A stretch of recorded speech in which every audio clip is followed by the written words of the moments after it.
What's going on YouTube? JT is Reborn here, and welcome back to another edition of my DC comic book reviews. And in this video, we're going to be talking about Night Terrors, Batman, issue number 2. That's right, month number 2 of Night Terrors is officially kicking off. Happy August 1st to everybody who's watching this video, and August 1st, if you will.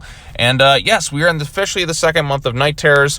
First month was a pretty long month. I think we can all agree. There's a lot of issues there, and now we're coming into this month. Then this week only have 5 comic book reviews to pump out, which I'm kind of okay with because that feels like a bit of a lesser number. It's gonna be kind of weird once Night Terrors ends because I'll be doing like so many different comic book reviews each week, and then it'll finally like relax a little bit. I'm like, this is kind of nice. So yeah, so let's go ahead and talk about what happened to this one. So if you remember the last one, Insomnia or whatever, Unleash the Nightmare Wave, putting Batman to sleep. You do see in kind of like the current time, you see Deadman, I guess, having possessed Batman. You see Damian there. I guess this is set after that little backup we had. So like we'll find out more details in Night Terrors issue number 3. So this one's actually, because it's written by Williamson, has more to do with the story. It feels more linked, it's more connective, and as it should. He's the head of this event, because a lot of the other side issues haven't really felt like they've added much overall to the Night Terror story. Now, I haven't read the other issues just yet at the time I'm recording this, so you'll see those videos pump out much later on today and possibly even into tomorrow. But yeah, so this one, at the end of the previous issue, Batman was kind of like in his own little nightmare. He was kind of turned into Joe Chill, where he's confronted by his younger self. He still has to deal with insomnia and his fears and insecurities of all the stuff that's kind of going on. You see some great looking artwork throughout this entire issue, if you will. Insomnia, of course, is still looking for the Nightmare Stone. Batman's just like, no, it's not here. He's trying to regain control of his stuff, and he probably would if it wasn't for Deadman still kind of puppeteering him, if you will, from the waking world. There is one really solid scene where Bruce comforts his younger self within the nightmare, talking about his family, the importance of that, and just the things that kind of matter to him. And his younger self is ultimately kind of like proud of him, and I kind of like that aspect. That's something I haven't really seen too much of before, and like that sort of stuff can kind of tug at the heartstrings, and I think that's one of the things that the whole nightmare aspect can kind of utilize pretty well. So yes, Batman is basically still trapped within the dream world, and then kind of at the end of the issue, it seems that he may or may not be awake, because Damian shows up at the very end. He's like, this is the real world and we've lost. So I don't know 100%, is this Damian really here? Is this not? But I guess we'll find out in the next issue, if you will. Night Terrors 3 and 4, and then there's some other thing. And then in the backup, also written by Williamson with art by Trevor Hairsine, the guy who worked on Deceased, is working on it. So this one is a Roy Harper and Black Canary focused one. They, of course, get caught in the whole sleep nightmare wave, if you will. Black Canary, you get to see her trying to scream, and then her mouth is kind of like molded over like that, which looks very reminiscent of The Matrix, when Neo's being interrogated by Agent Smith, if you will.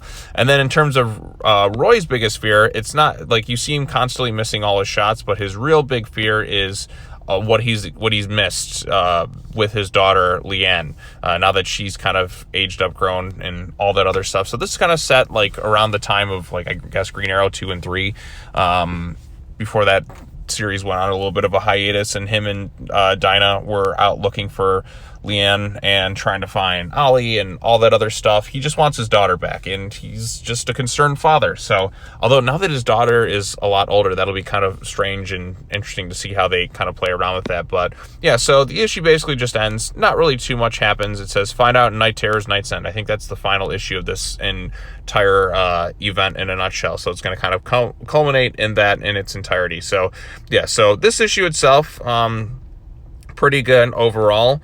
Williamson, of course, did the writing, and the artist was Gillian March, and there's some really creative visuals sprinkled throughout the issue, and I mean, it just looks great on paper entirely, although I am reading this from a digital copy. But yeah, so in the real world, we see Bruce and Damian there, so I guess like the end of the issue is him coming out of the dream world and into the waking world.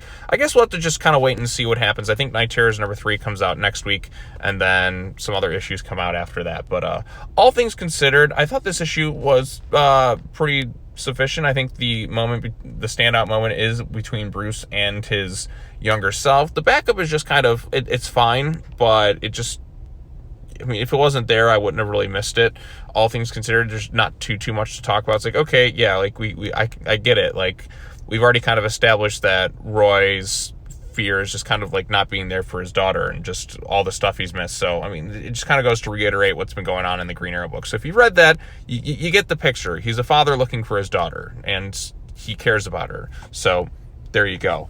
But all things considered, because this is actually written by Williamson, it feels like more of a key, crucial element to the Night Terrors event. Honestly, as I've stated before in previous issues with this whole Night Terrors thing, just really read the stuff by Williamson. That's all you really need to know in terms of the story.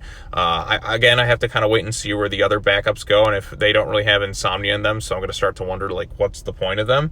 But having said that, this one feels more crucial to the overall story. So if you're reading Night Terrors, if you see Williamson's name on it, that's one you'll want to read. If it's not, then generally, for the most part, you're pretty good if you skip it overall. That's the conclusion I've come to it by reading all these various issues. But now we're going to get into the kind of the second half of these 2-issue stories, focusing on these other characters. So I'll have to wait and see how those are integrated into the overall story. But I hope they're actually done in a good fashion, if you will. So, yeah. All right, well, I have rambled on kind of long enough. There's some great-looking artwork in this thing. That's one of the highlights. The scene where Bruce is talking to his younger self about being Batman, and, like, his younger self being proud of him within this whole, like, nightmare world. And then I thought that was a nice touching scene where it's just him speaking with his younger self, reflecting on his livelihood and the good that's kind of come with it. I mean, there's been various sacrifices, but there's still kind of good that's come from it overall. So, like, with his family giving him strength and his friends and all that. So I'm a sucker for that sort of stuff. So that issue, or that aspect of the issue, I think was the strongest portion of it all. Insomnia is still kind of off, just not really doing too much. He's still looking for the Nightmare Stone, but at least that's brought up in this thing, and at least he's in the issue, so that's good. Still got to find out who he is and what his deal is, but I'm sure we'll answer that question in the next 2 Night Terrors, like, main series issues. So probably no answers are going to come in the other stories, but we shall see. All right, well, I have rambled on long enough. If you have any thoughts on this particular issue, let me know what you thought of it in the comment section down below. Be sure to like this video, share it with your friends, subscribe to the YouTube channel for more content, all that other fun stuff. And I will be back later on today, much later on today, in fact, to start covering the remaining issues for this week. So this will be kind of the only one out in the morning because I do have to work. And after that, I got to go and read the other issues and kind of digest a little bit, because sometimes this is why I try and just do like one at a time. Like, look, instead of reading multiple issues in the morning and trying to cover them all at once, I try to just do one at a time, read it, and then record it, so that way my focus is entirely on this, and that way things don't really get mixed up when I'm thinking of the other stories in that. So, yeah. All right, I've rambled on long enough. Post your comments down below, all the other fun stuff. And as always, take care now. Bye-bye then, and I will see you all in the next video. Peace.